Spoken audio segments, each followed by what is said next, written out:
Dan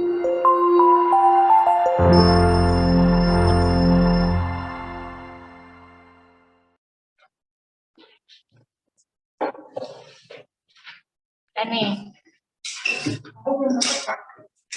Oh ya udah, print dulu ya. Ini. Ya, jangan dulu. Jangan juga ya.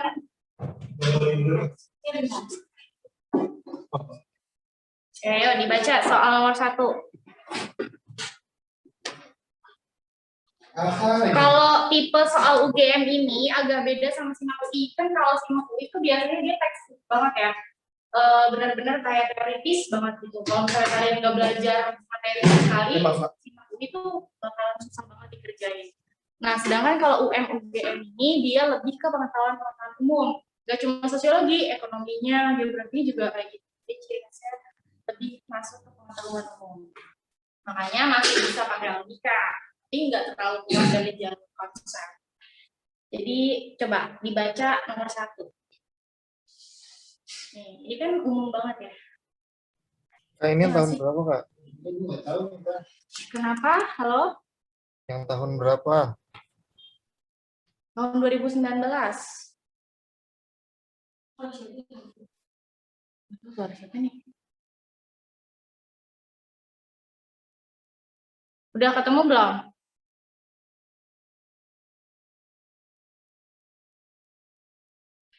Nih, kayak soal nomor 1, ini benar-benar umum.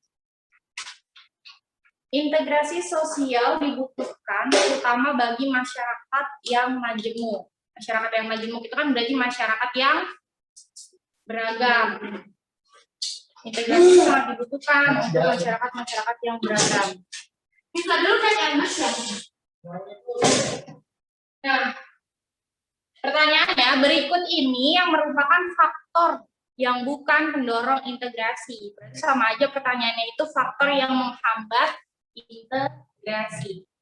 Gampang banget kan? Yang A. Yang A. Yang lain gimana? A. Iya. Karena satu-satunya yang condong ke arah negatif, yang bisa menghambat sesuatu itu karena adanya perbedaan kan?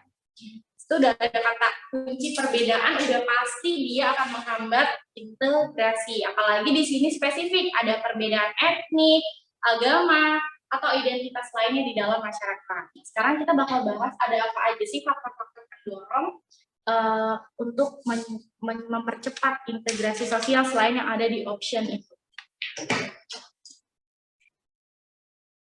Kenapa suatu masyarakat itu bisa terintegrasi? Faktor pendorong integrasi sosial. Di option kan ada di B tuh, dia punya pemikiran bahwa dengan kerjasama secara fungsional akan diperoleh hasil yang baik. Berarti faktor integrasinya adalah kerja sama. Terus yang di C, ada peluang dan kesempatan yang sama bagi semua kelompok di dalam masyarakat yang majemuk. Berarti adanya keadilan dalam proses akomodasi. Terus yang D, adanya perkawinan lintas etnik. Berarti adanya amalgamasi. Terus tumbuhnya toleransi dan saling menghargai. Berarti toleransi dan saling menghargai itu yang mendorong integrasinya. Nah, sekarang kita sebutin ada sisanya beberapa yang juga bisa membantu terdorongnya integrasi. Yang pertama, adanya mana? Kenapa?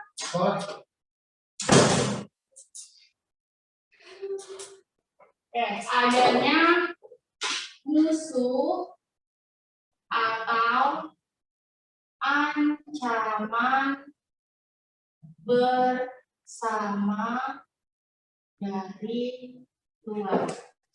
Indonesia ini kalau nggak punya musuh dan ancaman yang sama, kita nggak bakal bisa terintegrasi. Karena kan Indonesia kalau dilihat dari sejarah itu sebenarnya kita punya pemisahan dan pembeda-bedaan itu dari kerajaan-kerajaan kan. Kerajaan yang dasarnya Islam, ada yang itu Buddha, ada yang dari sukunya aja, terusnya gitu kan. Tapi kita bisa terintegrasi dari Sabang sampai Merauke karena kita punya musuh atau ancaman bersama dari luar, yaitu bangsa Eropa dan Asia Timur, Jepang. Tuh, nah berarti di situ membuktikan bahwa adanya musuh bersama dan bersama bisa menjadi pendorong integrasi sosial. Terus yang kedua, apalagi kira-kira menurut kalian dulu yang bisa membuat orang bisa terintegrasi atau bersatu? Kesamaan. Nah, adanya kesamaan ideologi. Adanya kesamaan ideologi. Indonesia ini nggak akan bisa bersatu kalau kan Pancasila. Karena kita kan terdiri dari berbagai suku, ras, agama, terus kita juga terpetak-petak dari pulau-pulau yang berbeda. Kalau semua perbedaan itu nggak bisa terakomodasi dalam Pancasila, maka nggak akan bisa menjadi Sabang sampai Merauke, gitu. Nggak akan bisa menjadi NKRI. Terus abis itu adanya semangat untuk gotong royong atau kerjasama. Adanya semangat untuk gotong royong kerjasama. Dan yang terakhir adanya kesamaan sejarah. Nomor 1 berarti jawabannya A. Lanjut, ada pertanyaan nggak? Enggak ya, cukup jelas ya. Oke. Berikut ini merupakan contoh-contoh tindakan sosial. Tuh, kita flashback lagi nih pembelajaran yang udah tentang tindakan sosial. Torik, apa itu tindakan sosial, Torik? Suatu kami dapat melakukan kepuasan maksimal. Oke, belum tepat. Ada yang bisa jawab lebih tepat? Pengertian tindakan sosial. Ini dulu deh, tindakan sosial itu diputuskan oleh tokoh siapa sih?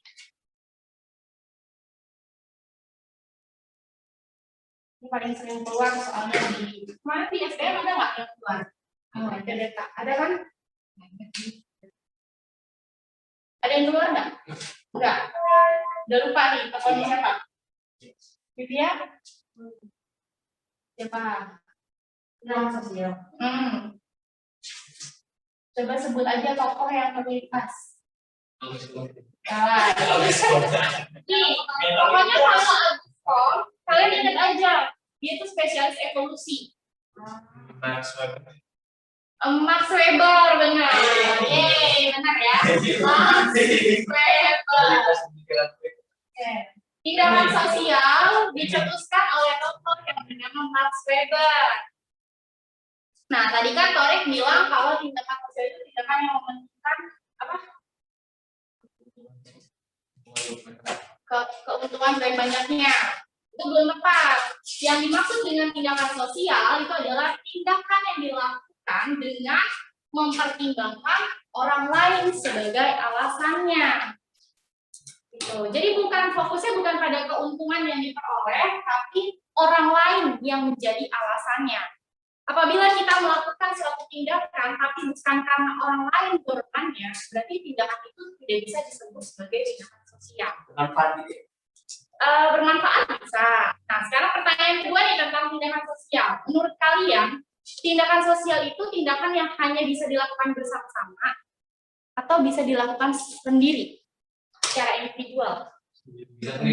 Bisa sendiri. Nah, yang penting apa? Alasannya untuk orang lain, mempertimbangkan orang lain menjadi alasan dia melakukan tindakan. Nah, jadi kita perlu review lagi ya, ulasan tentang macam-macam tindakan sosial. Nggak ada lupa kan? Oke, kita review lagi. Tindakan yang pertama, tindakan rasional instrumental. Oke. Nah, ini adalah tindakan yang paling rasional, sesuai dengan namanya adalah rasional instrumental. Walaupun dia mempertimbangkan orang lain sebagai alasannya, tapi ada tujuan untuk menentukan dirinya. Gitu. Jadi yang tadi dibilang Korek nggak sepenuhnya salah, karena ternyata memang ada tindakan sosial yang ditujukan untuk kepentingan diri sendiri juga, tapi tetap melibatkan orang lain. Misalnya, ketika seorang pelajar datang ke sekolah, kan ke sekolah itu udah pakai seragam ya, udah ada aturan jelas pakai seragam. Tapi dia tetap ingin tampil berbeda dari teman-teman yang lain. Dia ingin menonjolkan dirinya dibanding teman-teman yang lain. Akhirnya dia misalnya pakai parfum yang baunya itu semerbak kemana-mana. Terus abis itu dia ke sekolah rambutnya dicatok biar lebih badai dibanding yang lain. Nah, itu adalah sebuah tindakan rasional instrumental. Ada yang bisa jawab nggak apa disebut tindakan rasional instrumental? Berdandan rapi ke tempat umum, kenapa disebut tindakan rasional instrumental? Karena ayo kamu ke jalan malu karena sih karena dia ingin memperlihatkan dirinya kepada orang lain, karena dia ingin dinotis, wah dia anak wangi, dia anak cantik gitu loh. Jadi alasannya itu, alasannya adalah supaya orang lain menilai dia unggul dibanding orang lain. Ini adalah suatu tindakan yang dilakukan dengan penuh pertimbangan untuk dan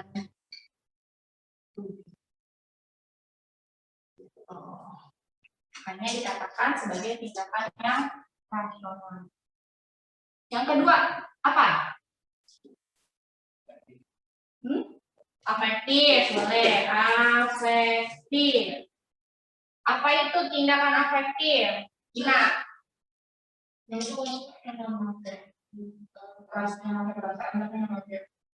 Ya, dia yang jauh dari kata rasional karena dia fokusnya hanya pada perasaan, emosional, gitu ya. Dia melakukannya pure, benar-benar buat orang lain. Tujuannya untuk orang lain, bukan orang lain juga, bukan untuk diri sendiri. Kalau ini kan tadi keuntungannya untuk diri sendiri. Kalau ini keuntungannya untuk orang lain, untuk orang yang disayang. Contohnya apa? Sayang ibu berat. Ya, bisa hadiah ulang tahun. Bisa kasih hadiah ulang tahun ke sahabat atau pasangan, adik gitu ya. Tanpa mengharapkan balas budi atau timbal balik. Ini tindakan yang dilakukan dengan berdasarkan dan emosional saja. Yang ketiga, ada tindakan apa lagi?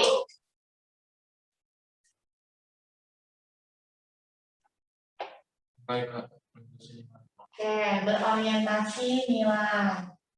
Berorientasi nilai. Apa itu Bastian? Tindakan berorientasi nilai? Kayak contohnya aja kan? Boleh. Kayak di sekolah ada.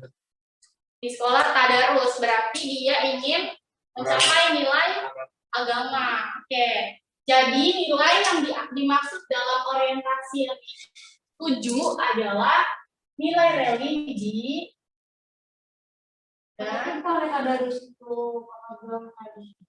Buat orang yang nganggap itu gitu. Kalau misalnya tadarus dilakukan hanya untuk meneruskan tradisi, itu tindakan tradisional. Tapi kan tadarus ini kan tujuannya untuk mendapatkan pahala, untuk apa sih namanya? Mempermudah proses pembelajaran karena dekat dengan Tuhan, kan tujuannya itu. Kalau hanya ritual, itu dia tidak ada di dalam agama aturannya. Kan kalau misalnya tadarus itu kan memang dianjurkan kan sama agama. Kita dianjurkan untuk banyak membaca Al-Quran. Gitu. memang jelas ada aturannya dalam agama. Tapi kalau yang merupakan sebuah ritual itu kayak tahlilan. Tahlilan itu tidak ada dalam aturan agama. Dalam Al-Quran nggak ada. Karena tahlilan itu adalah sebuah budaya yang terakulturasi dengan agama. Kan kalau dalam Islam kan kalau ada orang yang meninggal, udah didoakan aja gitu. Nggak usah bikin acara. Nah, itu tahlilan itu tradisional. Tradisional. Karena nggak dianjurkan dalam agama. Dan konteks kalimat. Betul. Terus tadi apa? Religi dan kemanusiaan. Kalau sholat udah pasti religi, pasti berorientasi nilai. Nah, skaten, itu baru tradisional. Walaupun dia kan tujuannya untuk apa? Memperingati Maulid Nabi kan. Tapi ritual-ritualnya itu tidak sama dengan anjuran yang ada di dalam agama. Jadi nggak masuk ke berorientasi nilai. Maben tradisional. Karena nggak semua orang Hindu melakukan upacara maben, ya kan? Hanya orang Bali aja. Jadi tindakan berorientasi nilai adalah suatu tindakan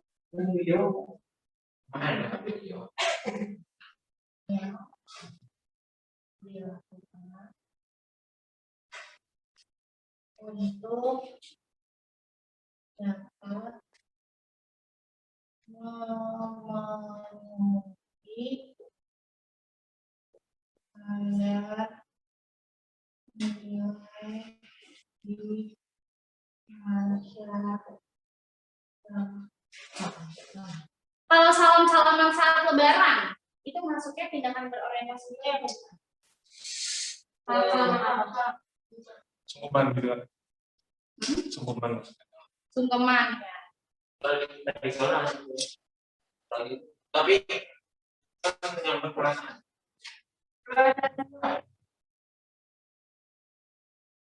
Itu tujuannya itu tindakan tradisional.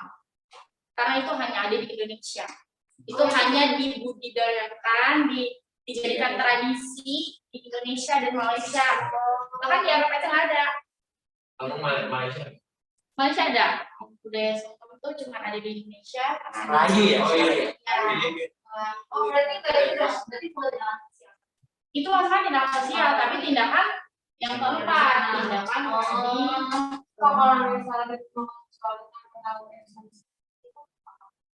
tanpa tahu esensinya.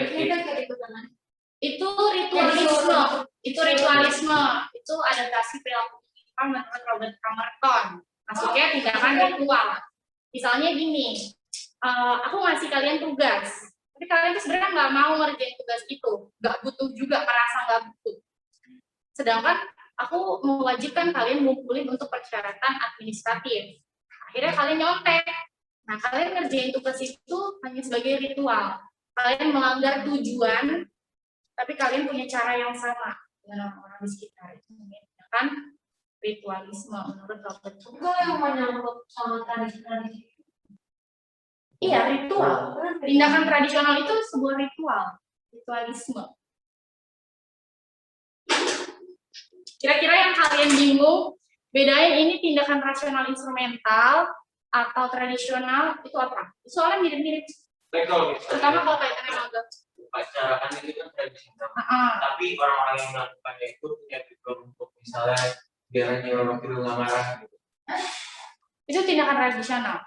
Keyakinan, keyakinan tradisional. Kayak kejawen, misalnya bersihin keris gitu kan, mandiin keris, itu tindakan tradisional.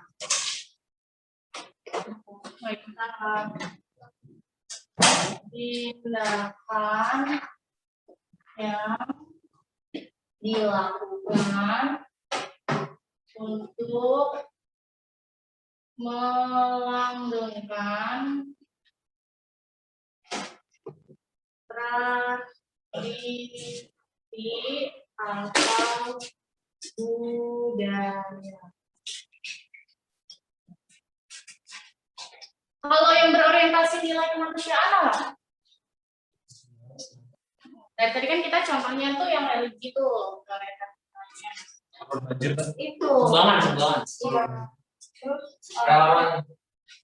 Gimana caranya bedain menyumbang? Kalau nanti di studi kasus nih, sama-sama studi kasusnya tentang memberikan sumbangan atau santunan terhadap anak yatim. Gimana cara bedainnya? Kalau menolong anak yatimnya itu berorientasi nilai, bukan afektif. Karena kan kalau afektif itu dia pakai perasaan emosional. Jarang kan orang yang menolong karena ada Karena ada kebutuhan. Karena dia bukan karena Gimana? Iya, waktu itu beda ya waktu itu. Oke, coba kasih satu contoh studi kasus yang menggambarkan itu tindakan berorientasi nilai kemanusiaan dengan cara menolong. Kayak apa namanya, dia udah punya buat nyumbang korban yatim kayak tiap minggu tiap bulan gitu. Oh, ya, jadi dia udah tahu nih alokasi penghasilan dia itu sekian persen untuk anak yatim misalnya gitu ya. Tapi dia nggak melibatkan perasaan. Kayak dia cuma mau jadi donatur karena dia adalah seorang dermawan. Masuknya ke berorientasi nilai kemanusiaan. Jadi kalian jangan sampai ketukar nih. Kalau kalian nolongin nenek-nenek di jalan untuk menyeberang atau misalnya ngasih sumbangan karena kalian tiba, itu baru masuk ke dalam tindakan afektif. kalau ada perasaan ibadahnya. Iya. Kalau Iya. Banyak juga soal-soal yang rada menjebak. Jadi si tindakan berorientasi nilai ini seringkali mirip sama tindakan tradisional dan afektif. Kalau yang religinya lebih banyak mirip sama tradisional. Kalau yang kemanusiaan banyak mirip-miripnya sama afektif, tapi tetap beda. Jadi kalian harus detail ya. Nah, kalau mudik, tindakan berorientasi nilai. Karena dia nilai kemanusiaan, tujuannya untuk silaturahmi. Nilai kemanusiaan yang dicarinya. nilai kemanusiaan bergerak Silaturahmi. Orang melakukan mudik itu bukan untuk melanggengkan budaya, tapi untuk orang supaya ketemu sama saudara. Gitu. kalau juga bisa. Oh iya. Enggak. Kalau afektif kan hanya memberi, tapi kalau berorientasi nilai itu kita saling mendapatkan. Kita memberi dan mendapatkan. Jadi itu arahnya. Nilainya kita mencapai nilai, orang yang kita temuin itu juga senang. Gitu. Tapi kalau afektif itu pure kita yang memberi. Kita nggak mencapai apa-apa selain kepuasan batin dan kesenangan. Kayak gitu. Kalau kita misalnya nggak mudik nih, bedanya kalau mudik itu afektif atau berorientasi lagi. Kalau misalnya kalian nggak mudik, kalian dianggap misalnya anak durhaka. Udah bertahun-tahun lebaran nggak pulang kampung, anaknya lupa sama orang tuanya. Dianggap kegagalan dengan kemanusiaan. Kayak gitu. Paham nggak? Ya. Gitu ya. Tapi kalau di dalam tindakan afektif, kalian tidak melakukan sesuatu, nggak ada yang menjustifikasi, hanya kalian merasa sendiri. Tapi tadi gue nolongin.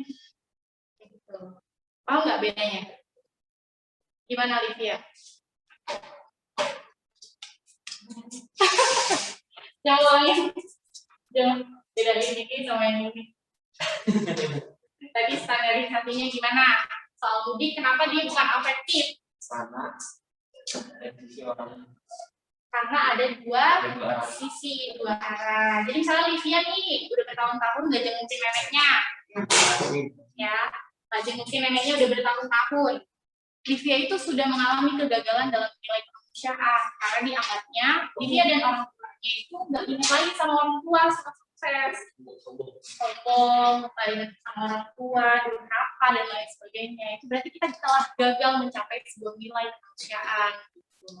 Kan nilai religi juga. Kalau durhaka kan berarti melanggar nilai agama kan, kayak gitu. Agak sulit ya. Kalau naik haji, nilai religi. Oke, paham ya? Ada yang masih bingung nggak? Coba tanyain, Tarik, silakan kalau masih bingung. Baik, kamu masih bingung, ragu-ragu. Lanjut aja. Ya udah. Oke, berarti nomor 2, jawabannya mana?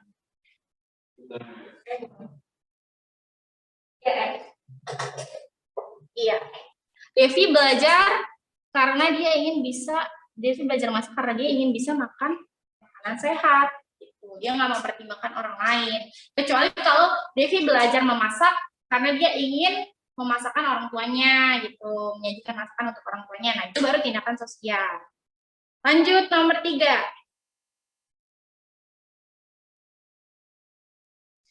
Pernyataan di bawah ini yang merupakan bentuk tindakan sosial yang tidak berorientasi pada nilai. Yang tidak berorientasi pada nilai, yang mana?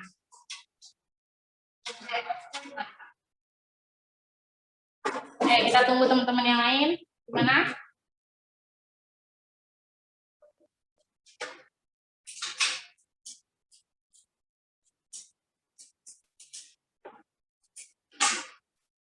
Gimana, udah? Mesin apa? Oh, oke, baca dulu.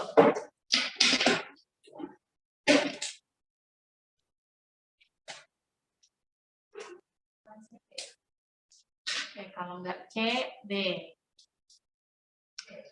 D.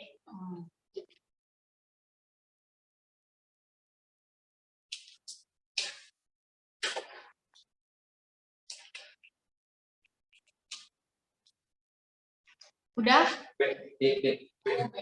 Nomor 2 Aku D. Nomor 2 bukan D juga.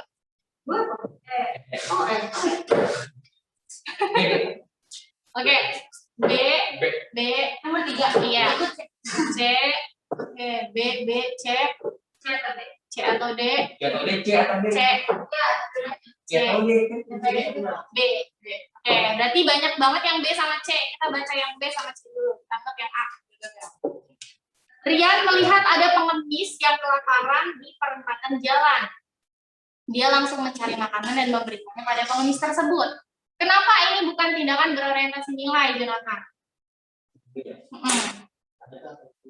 Karena itu afektif. Kata-kata yang membuat kamu yakin itu tindakan afektif ada di mana kata kuncinya? Dia langsung mencari makanan. Dia langsung mencari makanan. Dia langsung rasanya itu bilang Oke, nggak apa-apa, diterima jawabannya. Tadi siapa lagi yang jawab, B? Iya, gimana, Gina?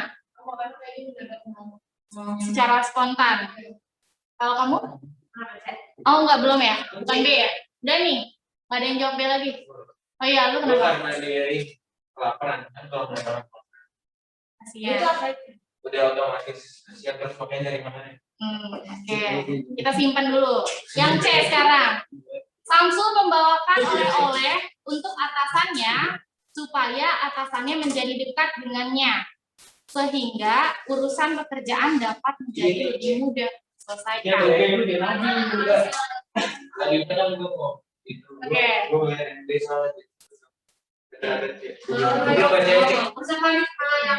Gak apa-apa, tenang. Ini bagus ya, jadi kita benar-benar bisa melek sampai akar-akarnya nih. Tadi kan yang B. Kenapa yang C? Dia yang berasa ibadah atau enggak. Terus jadi aku pikir kan soalnya kalau misalnya yang berani melewatkan itu ada di bawah. Itu kayak dua belah pihak. Kan sendiri. Jadi aku pikir ini pasti gimana? Seperti itu ya. Kayaknya juga. Karena nggak ada kata-kata di. Betul sekali. Kalau yang D, kenapa kamu jawab D? Tadi kan C sama D kan kamu? Iya. Masih ada di. Soalnya kan dia kayak aku nggak tahu nilai kualitas nilai ini. Soalnya ya cuma dia nggak suka aja. Di situ ada kata-kata kebersihan merupakan bagian dari iman. Itu adalah sebuah nilai religi. Oke, jadi yang D udah pasti masuk ke nilai ya. Berarti antara B sama C ini kita belum fix nih. Oke. Soalnya banyak yang jawab B. Tadi kan katanya ketika Rian melihat pengemis, dia langsung sontak memberikan bantuan. Itu kan sebuah tindakan spontanitas. Berarti itu adalah sebuah naluri kemanusiaan. Sama aja kayak misalnya kalian melihat anak kecil jatuh, otomatis naluri kemanusiaan kalian langsung membantu. Kecuali kalian kejam sih. Langsung ada tuh yang mau diledekin. Nah, B Beda antara tindakan afektif dengan berorientasi nilai. Di sini dia tidak merasakan iba, dia tidak merasakan kasihan, dia juga nggak ada kata-kata misalnya Rian flashback melihat misalnya dulunya dia tuh pernah ngerasain apa yang dirasain sama si pengemis ini. Nah, itu tuh clue-clue buat tindakan afektif. Biasanya dia suka flashback ke masa lalunya, atau dia berkaca pada dirinya sendiri, atau orang terdekatnya pernah mengalami kesulitan yang sama sehingga dia merasa empati. Itu baru masuk ke tindakan afektif.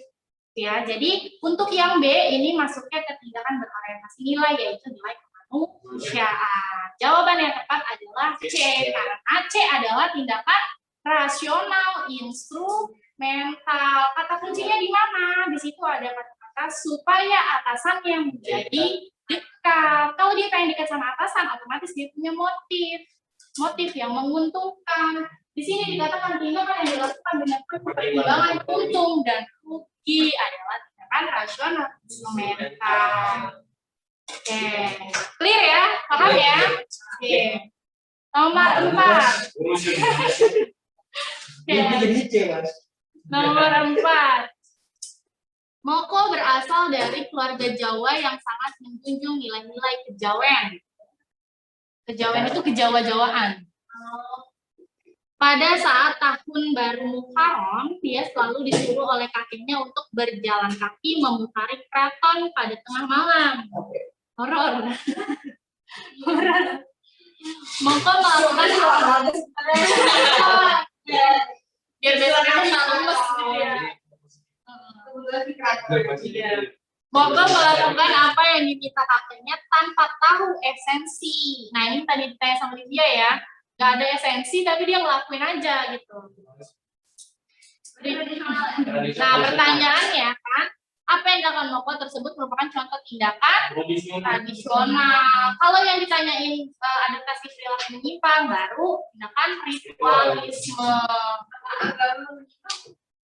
Adaptasi perilaku menyimpang Robert Camerton. Nah, itu baru sebuah ritualisme. Lakuin aja, nggak peduli esensinya, nggak peduli tujuannya. Terus menyimpang yang lain. Iya, menyimpang dalam tujuan, tapi caranya enggak. Nah, kalau menyimpang dalam cara tapi tujuannya enggak apa? Masih di Robert Camerton. Ayo. Caranya menyimpang, tapi tujuannya enggak. Inovasi. Kayak nyontek. Nyontek itu perilaku inovasi. Ada inovasi itu dalam penyimpangan disebut penyimpangan positif. Ya, positif dalam tujuan, tapi negatif dalam cara. Itu. Kenapa dikatakan inovasi? Karena dia membuat cara yang baru, cara yang berbeda dengan cara orang-orang pada umumnya. Orang-orang pada umumnya belajar untuk mendapatkan nilai bagus. Dia nyontek untuk mendapatkan nilai bagus. Jadi dia berinovasi dalam cara. Tapi tujuannya masih sama-sama untuk mendapatkan nilai yang bagus. Bedanya sama ritual. Dia ngerjain tugas, ya karena teman-temannya ngerjain aja. Ya udah, anggap aja itu kayak ikut-ikut. Dia nggak peduli nilainya mau bagus, mau jelek. Dia tetap lakuin. Nah, berarti itu ritualisme. Bedanya ritualisme sama inovasi di sini. Paham ya? Oke. Lanjut nomor 5. Nah, sekarang harus baca semua sampai tuntas deh biar kayak tadi kita bisa jawab semuanya. Nomor 4 kan? Iya. Nomor 4 bukan nomor 5. Nomor 5 sekarang nomor kita. 5. Nah, nomor 5 ini jawaban dari gue beda sama kunci jawaban. Mungkin dari di antara kalian ada yang ikutin kunci jawaban. Silakan. Dibaca semua harus jawab. Kalau nggak mau pulang. Belum sabar. Baru mulai. Ya. Yang di rumah juga ya. Jangan malu-malu walaupun jawabannya beda sendiri nggak apa-apa.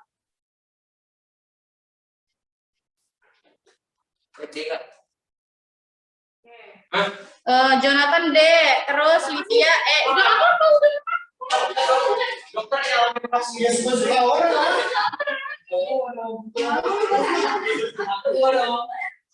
jawab. Tapi kalau salah sih. Nah, jawaban lu apa bedanya? Jawab. Jawab bego. Aku lu apa? Klik apa? Hah? Dia B. Nah, gue nggak ada yang masuk sih yang Ada B, ada E, ada D. Christian belum jawab sama Bastian. itu maksudnya Gua nggak tahu ini maksud soal apa. kapol dari itu tidak punya kapol dari itu mending jawab Iya. Nah, iya. berarti Yang nggak tahu belum dijawab. Oke. Kita balik lagi ke syarat terbentuknya interaksi sosial. Syarat interaksi sosial. Ada dua syarat interaksi. Kalau misalnya kita mau dikatakan kita telah melakukan interaksi, yang pertama harus ada, jangan ngobrol. Ada kontak sosial. Nah, ini yang menjadi pertanyaan di soal nomor 5. Kontak sosial. Kontak sosial itu ada kontak apa? langsung primer Iya, ada benar sih. Kontak primer dan ada kontak Sekunder. Nah, di kontak primer ada kontak apa lagi? Di kontak primer hanya ada kontak langsung.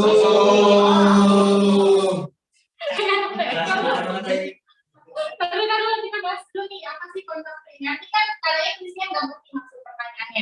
Nanti dia mau bisa. Alah, berarti apa kontak primer?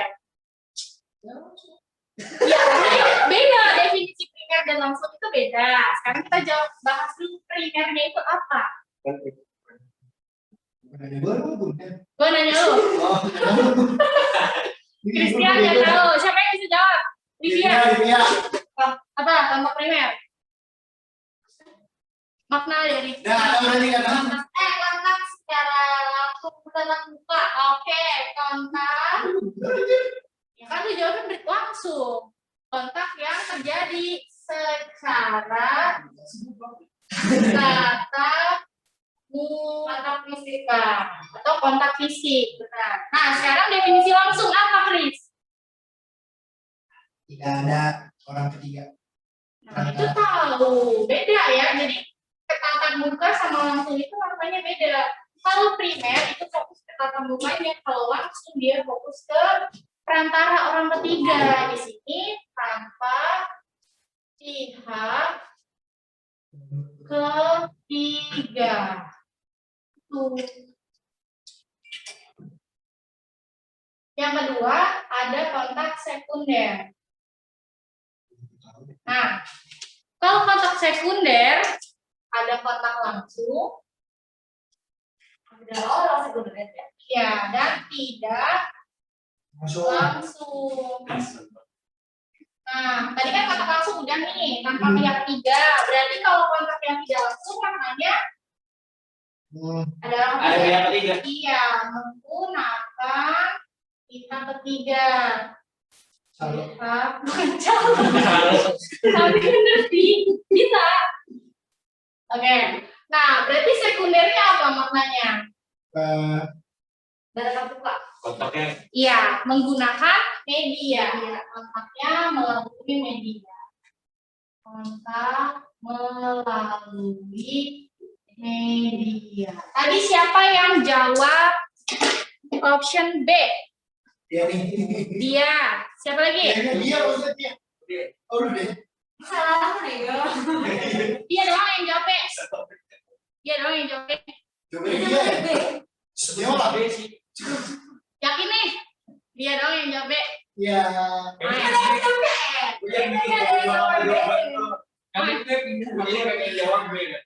Gua Kan harus yakin. Nih, kita bahas yang B dulu ya, kita bahas.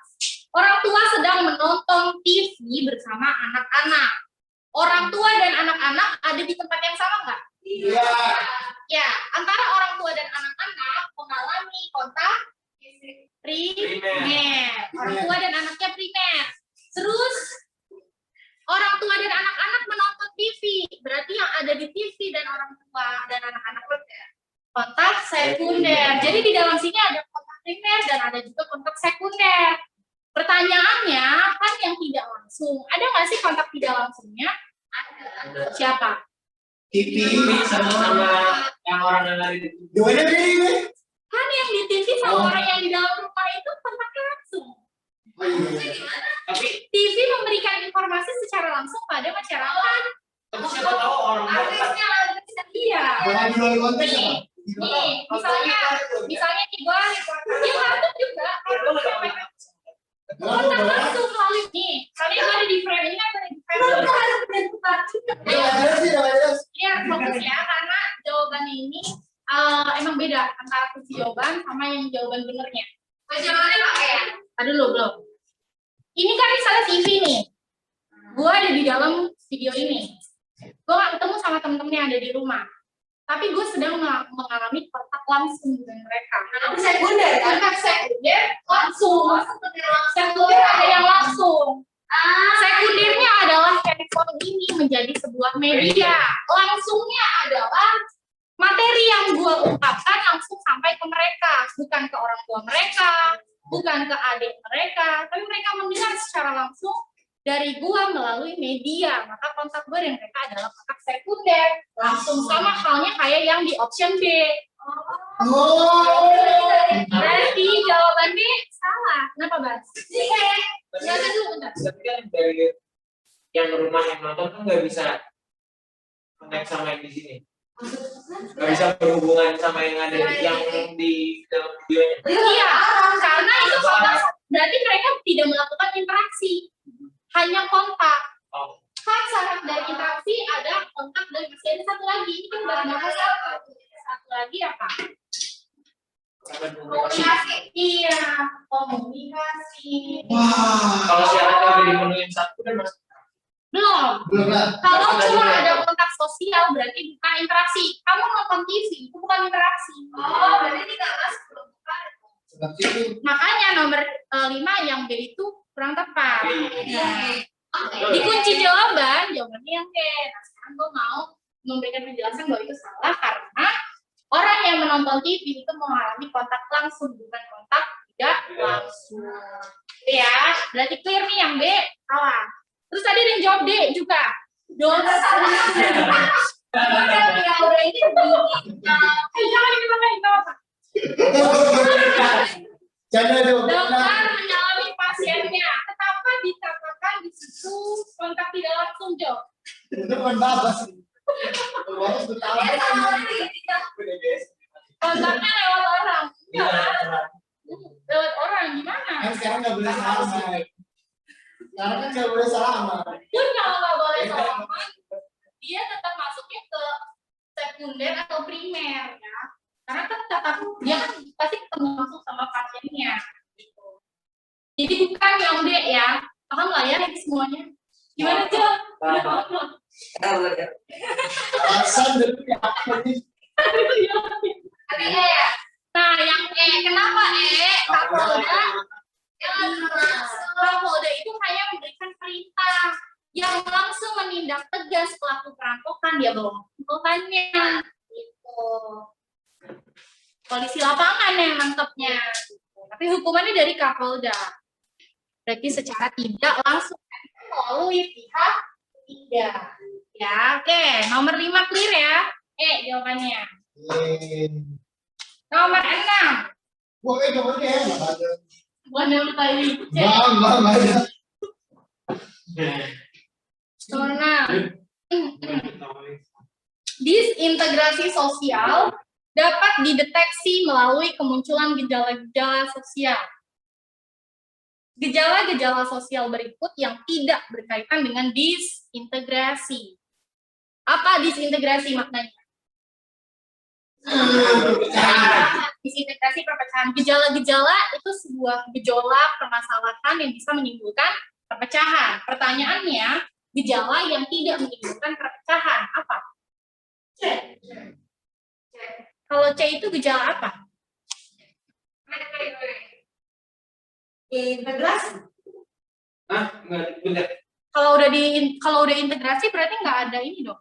Yang C Nggak ada pembentukan norma baru. ada disintegrasi jadi bikin apa Berarti yang C itu gejala yang menyebabkan apa? Reintegrasi. Integrasi. Berarti A ya. Berarti Tidak berkaitan dengan disintegrasi sosial. Gejala-gejala. oke, dibaca. Oh, ya udah. Bisa nggak? Ya udah, oke. Nggak, gimana Catherine? Enggak, tadi aku pikirnya kayak Kayak apa? orang pikiran kayak Itu yang sebenarnya kayak Gini, aku jelasin dulu biar nggak bingung lagi. kamu udah tahu kok, udah sadar. Oh ya, bisa. Nih, Jom apa jom? ini gue cuma ngasih alur garis besarnya aja. Di sini ada integrasi. Berarti kan otomatis kalau masyarakatnya udah terintegrasi, norma dipatuhi, ya kan?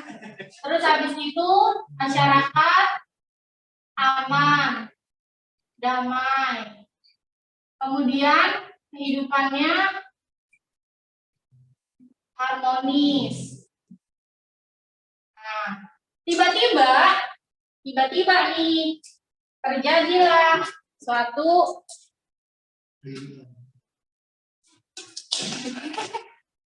kan dulu kehidupan harmonis nih. Terus habis itu muncul perbedaan, kemudian ada masalah. Nah, muncullah yang disebut dengan disintegrasi. Nah, apa yang terjadi di dalam disintegrasi kalau kita udah ini yang gua tulis biru itu dia memunculkan terjadinya disintegrasi berarti ya. Tanda-tanda memunculkan terjadinya disintegrasi. Perbedaan. Terus tadi apa lagi? Masalah sosial. Tadi dari sosial. Nah, terus dengan adanya perbedaan dan masalah sosial ini terjadilah disintegrasi. Nah, sekarang yang ada di dalam disintegrasi itu berarti apa? Ketika masyarakat sudah terpecah belah yang terjadi apa ya? Integrasi. Iya, apa yang terjadi di dalam masyarakat yang terintegrasi? Apa yang terjadi ketika masyarakat sudah terpecah belah? Konflik. Konflik udah ada di sini.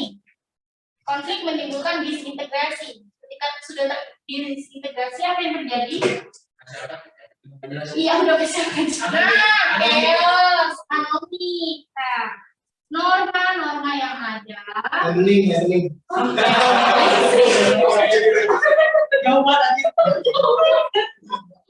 Norma-norma yang ada tidak berlaku sehingga terjadi chaos dan anomi. Kalau dinamain lagi gimana? Chaos dan anomi. Ribut. Nah, udah tuh disintegrasi. Nah, udah tuh bla muncullah pembentukan norma baru. Norma baru supaya normanya ini bisa sesuai dengan masyarakat. Baru muncul yang namanya reintegrasi. Sama rekonsiliasi. Gue nanya terus gue. Rekonsiliasi itu adanya di sini apabila perbedaan menimbulkan permasalahan dan rekonsiliasi bisa berjalan, nggak akan terjadi disintegrasi. Jadi rekonsiliasi itu bentuk akomodasi yang untuk mempertahankan integrasi. Jadi beda ya. Kalau reintegrasi udah chaos dulu, baru dibentuk norma-norma baru. Setelah norma barunya ini ada dan tercipta masyarakat bersatu kembali. It's like itu World War II gitu. Iya, kayak gitu. Jadi intinya kalau misalnya udah berjalan nih norma-norma barunya berarti udah terinstitusionalisasi kan, jadi bakti lagi sama masyarakat, baru masyarakatnya dekat lagi, nyatu lagi sesuai dengan pertanyaan di sini. Gejala sosial berikut yang tidak berkaitan dengan disintegrasi berarti adalah pembentukan norma baru. Karena justru pembentukan norma baru berkaitan dengan reintegrasi. Jawabannya C. Iya benar. Wah, Iya lah. Nomor 7. Jadi jawabnya kali. Coba.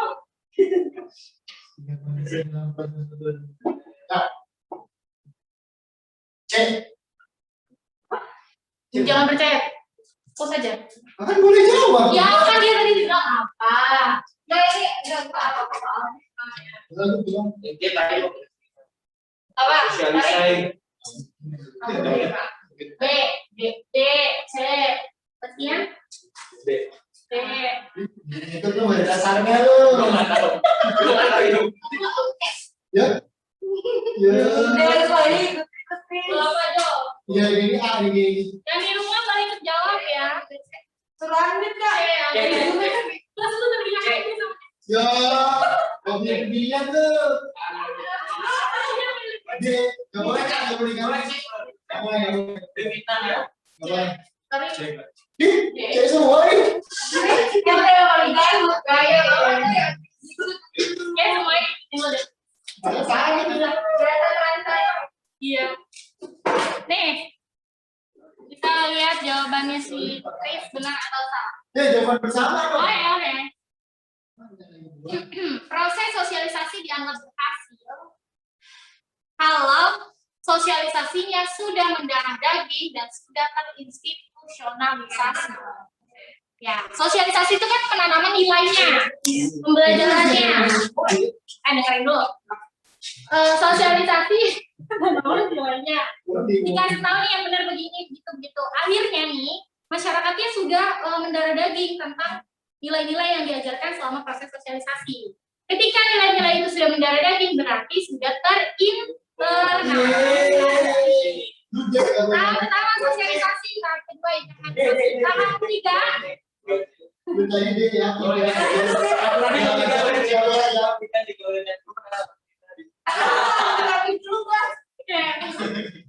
Nah, terus kan kalau udah mendarah daging itu masuknya masih ke norma tuh, norma-norma adat, norma sosial gitu ya.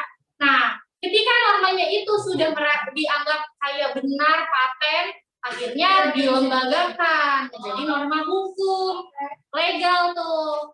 Berarti itu sosialisasinya sudah sempurna dan juga berhasil. 3 tahapannya berarti apa? C. C. Sosialisasi, internalisasi, dan institusionalisasi. Kalau imajinasi hanya khayalan ya, berarti belum bisa diaplikasikan. Bisa diambil. Udah dia nggak boleh marah. Intuisi. Dan 8. Berikut ini merupakan contoh konflik sosial, kecuali Jawab kita ngikutin. Cuma ngikutin ada. gue mau tanya dulu deh, bedanya konflik sama penyimpangan apa? Penyimpangan itu ada yang benar. Kalau konflik? Itu juga ada yang benar. Iya, bisa ditargetin kalau penyimpangan dilakukan oleh satu orang. Kalau konflik harus 2 orang. Yang lebih tepat itu penyimpangan dilakukan oleh satu pihak dan satu arah. Satu pihak itu bisa satu kelompok, bisa 1 orang. Tapi kalau konflik itu terjadi 2 arah, gitu ya. Kalau penyimpangan 1 arah, kalau konflik 2 arah. Nah, sekarang bedanya konflik dengan masalah sosial. Yang saya bukan. Konflik itu Kan dulu. masuk ke masalah sosial. Masalah sosial, masalah sosial konflik. Ya, betul. Itu siapa yang Kalau konflik yang kalau konflik apa? Konflik yang sudah kedua sih? itu baru jadi masalah sosial. Tapi kalau cuma satu kok, Apa Olivia? kalau konflik tuh kan beberapa pihak doang. Udah dijawab tadi. Ya, kalau masalah sosial itu masalah yang menjadi permasalahan bersama. Oke, ya jawabannya benar-benar aku lengkapin lagi ya guys. Jadi yang paling tepat itu ini, kalau konflik itu terjadi antara 2 pihak atau lebih. Sedangkan kalau masalah sosial itu meresahkan seluruh elemen. Kalau konflik itu yang merasakan khawatir dan resah itu hanya pihak yang saling berkonflik. Tapi kalau masalah sosial itu yang terdampak orang-orang yang ada di sekitarnya. Gitu. Contoh dari, jadi konflik bisa menjadi masalah sosial, bisa apabila konflik itu membuat masyarakat mengalami keresahan. Misalnya apa konflik yang dapat menciptakan masalah sosial? Konflik etnis. Nah, konflik antar etnis itu bisa menjadi masalah sosial karena bisa terjadi perang, ya kan? Bisa terjadi pembunuhan, itu kan meresahkan, penjarahan itu kan meresahkan. Pokoknya kalau masalah sosial kata kuncinya meresahkan masyarakat, gitu ya. Kalau konflik kata kuncinya berjuang untuk memperoleh tujuan. Masalah sosial, konflik yang berujung pada masalah sosial, konflik politik yang berujung pada masalah sosial. Jangan ngerti nggak? Nah, jadi nomor 4 apa guys? Yang nomor 8. Ya, guys aja yang jawab. F ya.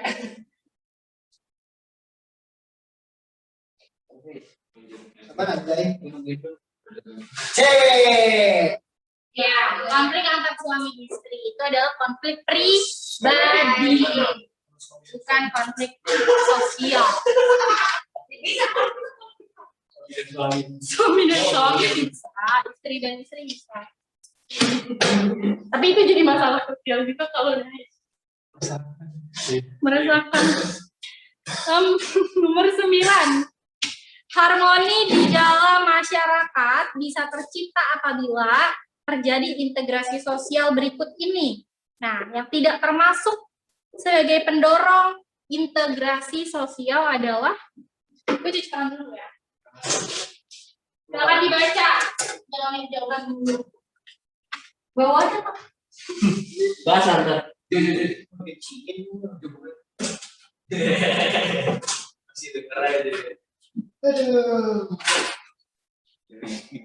Enggak ada orang dengar. Emang itu bukan memang. Bukan kita. Kita juga. Ada bau-bau.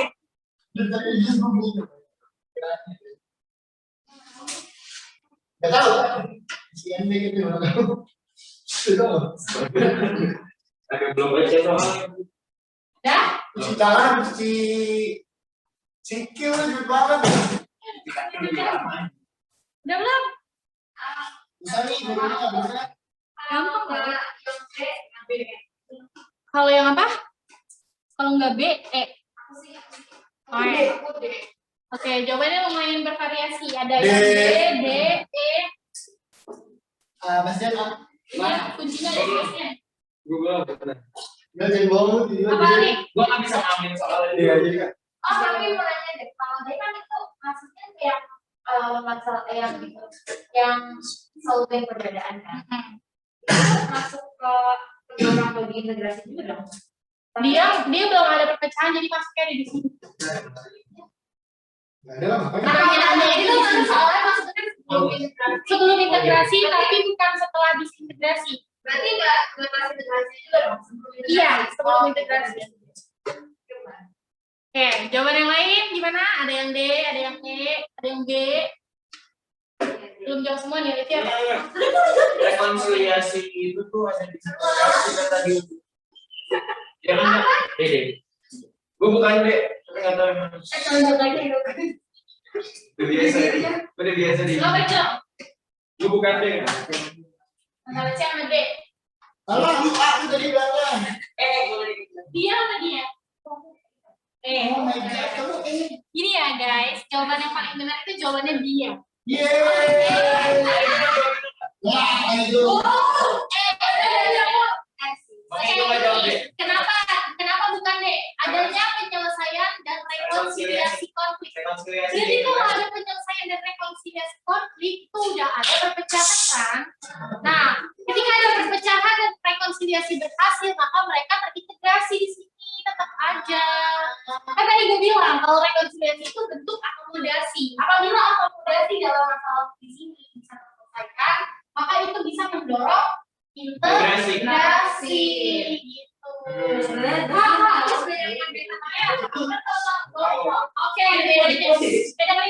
bedanya B sama E apa? Yang B itu ada adanya peluang yang setara untuk bisa memperoleh pekerjaan. Apabila peluangnya setara, Ini diferensiasi. bukan gitu. Yang lenceng. Peluang yang setara itu kan berarti stratifikasi terbuka. Apabila stratifikasi terbuka, setiap orang bisa survive. Setiap orang punya kesempatan untuk memenuhi kebutuhan hidupnya. Salah satu syarat untuk masyarakat bisa terintegrasi adalah masyarakat bisa memenuhi kebutuhan hidupnya.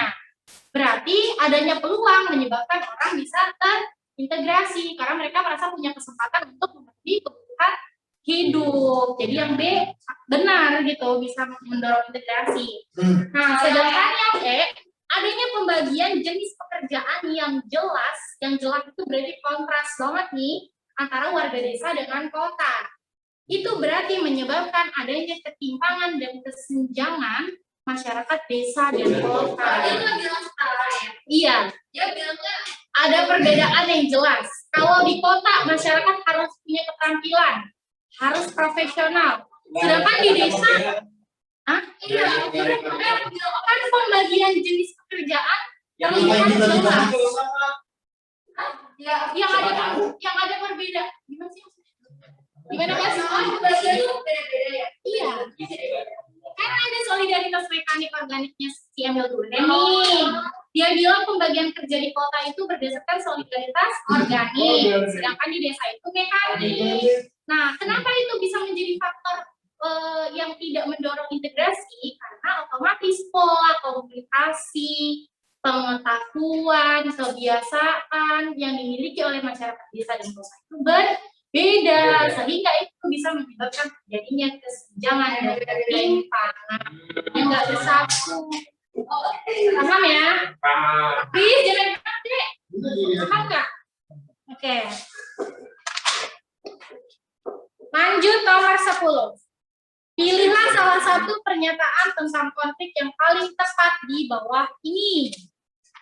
Pernyataan tentang konflik yang paling tepat. Baca Kris, jangan main HP. Apa? Mirip sama Michelle. Nyontek itu mah. Yang paling tepat.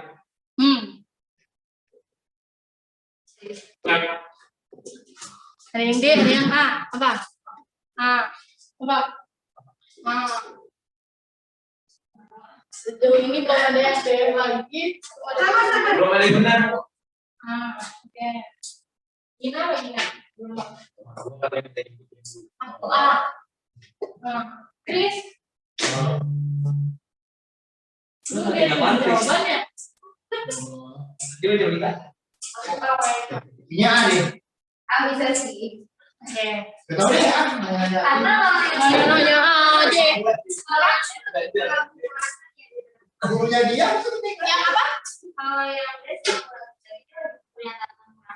Kekerasan pasti terjadi jika ada konflik.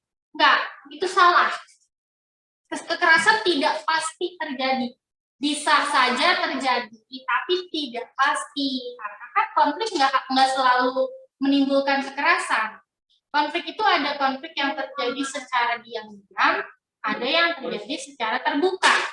Konflik, Kekerasan terjadi jika ada kekerasan terjadi jika ada konflik. Pasti. Nah, kalau pastinya salah. tapi kan kekerasan kalau ada konflik. maksudnya Kekerasan itu terjadi kalau ada konflik gitu. Kan? tapi konflik tidak pasti. Iya, tapi kan di sini kan kekerasan. Jadi Apa kali berjalan awal dari konflik ada bagaimana orang Kekerasan awal dari konflik. Konflik awal dari kekerasan. aku kekerasan itu diawali dari konflik. Ya, benar. Iya, itu benar. Kalau kekerasan diawali dari konflik itu benar. Tapi Ini kan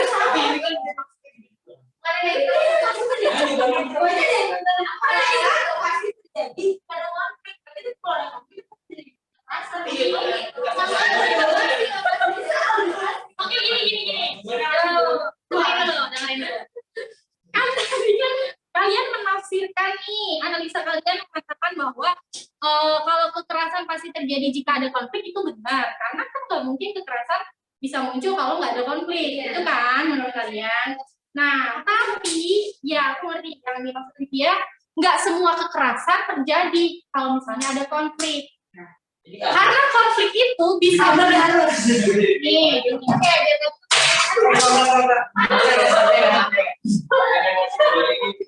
ini ada konflik. Iya. Konflik itu berarti kan di dalamnya terjadi perbedaan pandangan, perbedaan pendapat. Nah, ada perbedaan dan pertentangan. Nah, terus ketika terjadi perbedaan, bisa perbedaan biologi juga. Ketika terjadi perbedaan, ada yang dinamakan dengan akomodasi. Apa sih makna akomodasi? Iya, proses atau upaya penyelesaian konflik. Nah, di sini ada dua option. Apabila akomodasinya berhasil, maka konflik tidak menimbulkan kekerasan. Jadi nggak selalu konflik itu langsung menimbulkan kekerasan, karena ada akomodasi.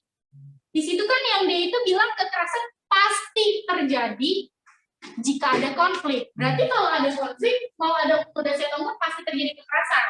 Itu makna dari option yang D. Kata pastinya itu membuat option D menjadi salah, karena tidak pasti. Kekerasan ini bisa muncul apabila akomodasinya gagal.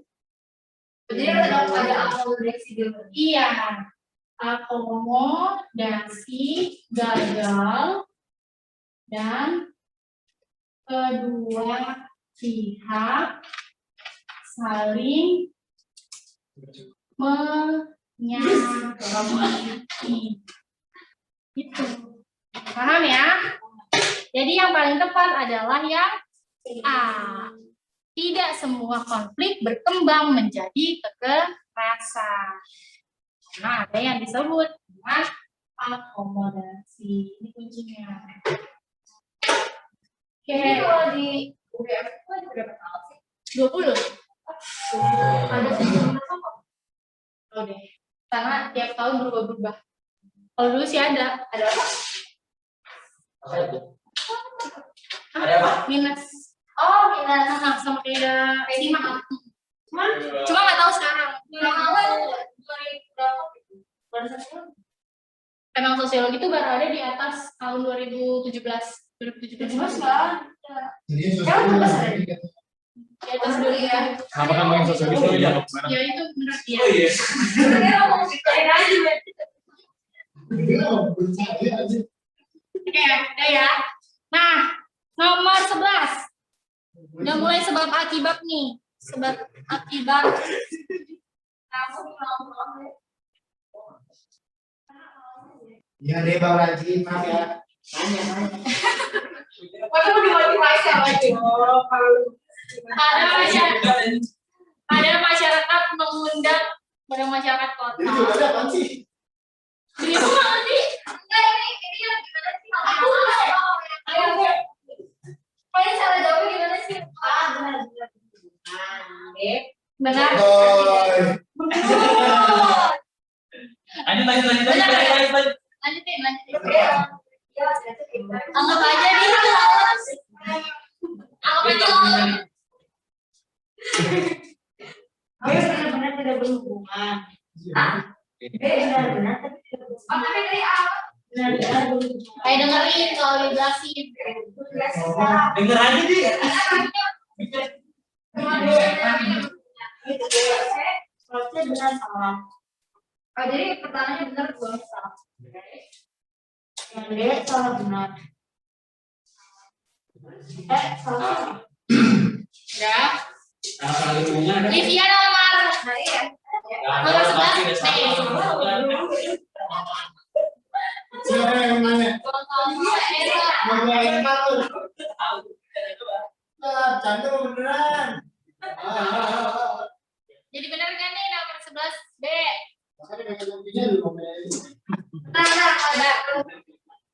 Salah.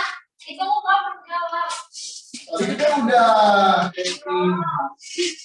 Apa nggak tahu? Dia apa dia? B. Dia itu dia. Dia bener. Pada masyarakat kota, untuk acara apapun akan merasa lebih dihargai jika undangan tertulis. Sementara di masyarakat desa justru datang secara lisan sebab masyarakat desa lebih suka bertemu langsung daripada bermedia kertas. Dua-duanya benar tapi tidak berhubungan. Gila sih. Iya, aku biasa aja. Ya kan kamu bukan Representasi masyarakat pada umumnya itu nggak bisa dijelasin sama sudut pandang satu orang. Secara umum. Gini, kalau secara umum masyarakat kota itu nggak akan mau datang kalau nggak diundang, Iya. Emang kalau ada tukang Gini, kayak ngechat aja. jadi kalau gue nggak sakit itu sama sendiri jadi cuma basa-basi doang udah mau gue. ini kalau di luar konteks ya gitu.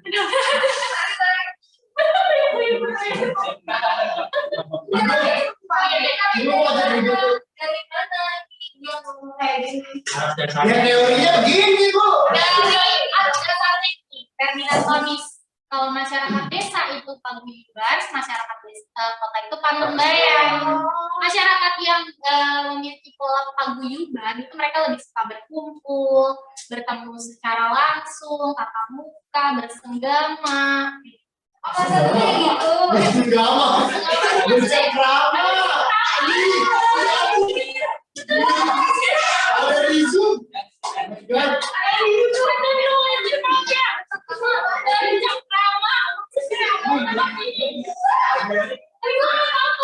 Merasa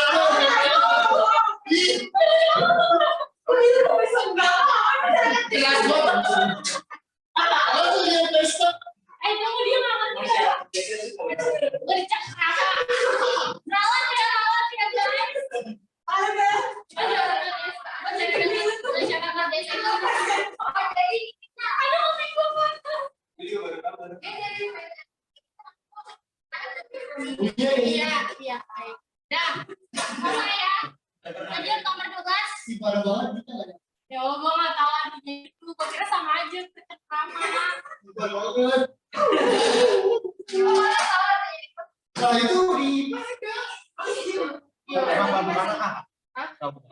Karena yang penyebabnya cuma jelasin tentang desa doang. Karena di situ ada nomor 12. Udah. Oke dong. Karena desa doang yang jelasin, jangan itu kan ada desa semua. Iya. Nomor 12. Menerima lebih banyak calon PNS berasal dari etnis mayoritas adalah salah satu bentuk penghargaan terhadap etnis mayoritas. Salah.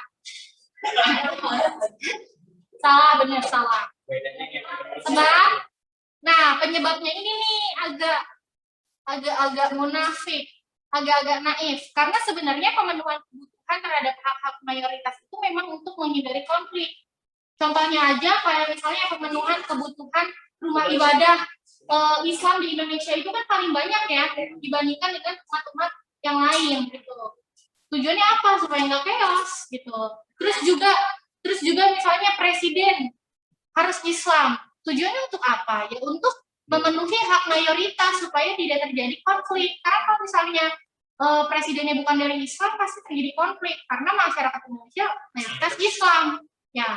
Kalau misalnya kita bicara secara fenomenal dan rasional yang emang berdasarkan data-data empiris ya kenyataannya begitu. Tapi kalau secara konseptual dia salah.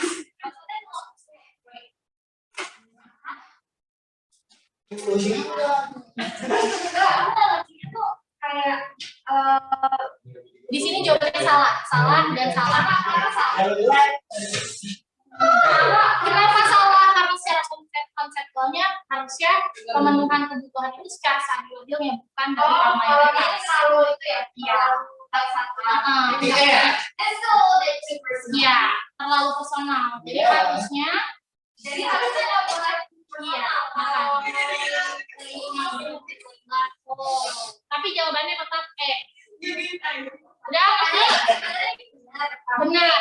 Kalau ini kan secara formal kontrak. Iya, salah. Iya. Udah lanjut. Nomor 13 udah jam ngangkat. Jadi jawabannya. Jawabannya E. Jadinya I. Error. Kalau coba itu nggak boleh asal. Iya. The answer is I. Nomor 12. I don't know. What is this? Kekuasaan politik secara otomatis menjadikan seseorang menjadi sewenang-wenang. Nah, ini sama. Yes. Ini sama aja nih kayak yang tadi D nih. Yang tadi nomor 10D. Tuh. Secara otomatis kan betul kalau ada yang aman. Nah, makan dong. Makasih. Nggak selalu. Udah. Nggak selalu. Nggak secara otomatis orang yang punya kekuasaan politik tuh langsung jadi sewenang-wenang. Sama aja kayak tadi kalian jawab nomor 10D. Tuh, kata pastinya itu yang nggak salah. Nah, di nomor 13 ini kata otomatis yang membuat pernyataan itu menjadi salah. Penyebabnya, negara berpaham demokratis juga akan memberikan kekuasaan politik pada pemimpin yang sewenang-wenang. Ya, kalau yang sewenang-wenang itu monarki absolut, ya, kerajaan, dan lain sebagainya, komunis, kayak gitu. Komunis sama monarki. Iya, monarki absolut. Kalau Inggris enggak, kalau Inggris kan masih ada demokrasi. Nah, jawabannya E. Nomor 14. Di Hari Perempuan Sedunia, perempuan berdemonstrasi untuk menuntut direvisinya usia minimal pasangan perempuan dalam undang-undang perkawinan. Ini pengetahuan umum. Waktu itu kan kata KPD salah ya. Sebenarnya itu benar. Enggak, itu memang ada. Itu memang ada. Hari apa namanya? Hari Perempuan Sedunia. Perempuan sih. Laki. Dia setahu aku udah ngomonginnya itu tentang itu. Itu juga sama Din. sama itu apa namanya? Bener. Patriarki. Ya. Tapi kan Hari Perempuan Sedunia itu berulang penting sekali. Iya. Nah, ada momen di mana mereka itu menuntut direvisinya undang-undang minimal pasangan perempuan. Jadi pernyataannya benar. Penyebabnya benar atau salah? Salah. Nggak salah. Kenapa? Karena perempuan dan laki-laki itu masuknya dalam kategori gender. Gender itu masuk dalam kategori diferensiasi. Kita mempelajari itu kan? Setara justru setara. Tidak setara. Kan penyebabnya di situ dia bilang nggak setara, stratifikasi. Oh, jadi harus setara ya? Harus setara. Jadi jawabannya C ya. Oke, nomor 15. Edward Taylor menyatakan bahwa kebudayaan merupakan keseluruhan hal kompleks seperti pengetahuan. Nah, ini juga pengetahuan umum nih. Benar atau salah? Benar. Belum dijawab. Benar. Edward Taylor siapa ya? Dia itu tokoh, seorang tokoh, dan dia mengungkapkan tentang itu. Benar. Itu pengetahuan umum. Penyebabnya dapat dipastikan. Oke, benar. A ya. Berhubungan. Yang nomor Oke. Kan harusnya itu kan apa? Apa? Iya, 15 lah. Tadi dulu, diam dulu. Nomor 14 kenapa? Oh, tapi kalau misalnya itu ada terlalu kesana, oke nggak boleh. Enggak, dibilang di negara berkembang, stratifikasi sosial meletakkan perempuan pada posisi yang tidak setara dengan laki-laki. Berarti seluruh negara berkembang menyatakan gender dalam stratifikasi. Pada kenyataannya enggak. Gender itu diferensiasi. Harusnya enggak. Iya, harusnya enggak. Jadi kayak konsepnya juga harusnya enggak. Sama aja kayak pernyataan tadi yang nomor 12 di penyebab nomor 12 itu. Paham ya? Iya. Walaupun secara rasionalnya memang gitu terjadinya. Nah, nomor 16. Gampang nih. Mekanis itu kota desa. Desa. Yang benar jawabannya Satu. Satu, dua, tiga, Oke, 17. D. Ekstrinsik itu berarti kan dari luar. 2004. D. Cek. Udah dibawa Bu. Kalau D itu 4 orang. 2 dan 4 baru C. Satu lagi tambahin poin kelima, sugesti. Sugesti. Iya. Iya. Sugesti itu kan faktor ekstrinsik. Pengendalian ekstrinsik. Mobilitas. Nah, nomor 18. D. Pernyataan D. Yuk. Nggak boleh gitu. masa cepet banget. Nanti kamu. Mobilitas adalah perubahan status, bukan perubahan nilai, bukan gerakan sosial. Oke, jawaban nomor 18 D. Berarti D ya? 19. Nah, dibaca dulu deh tuh, lumayan banyak. Pertanyaannya kan di situ peristiwa yang didorong oleh faktor internal, berarti in group.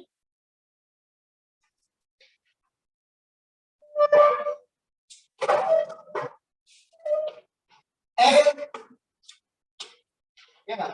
Itu merah semua.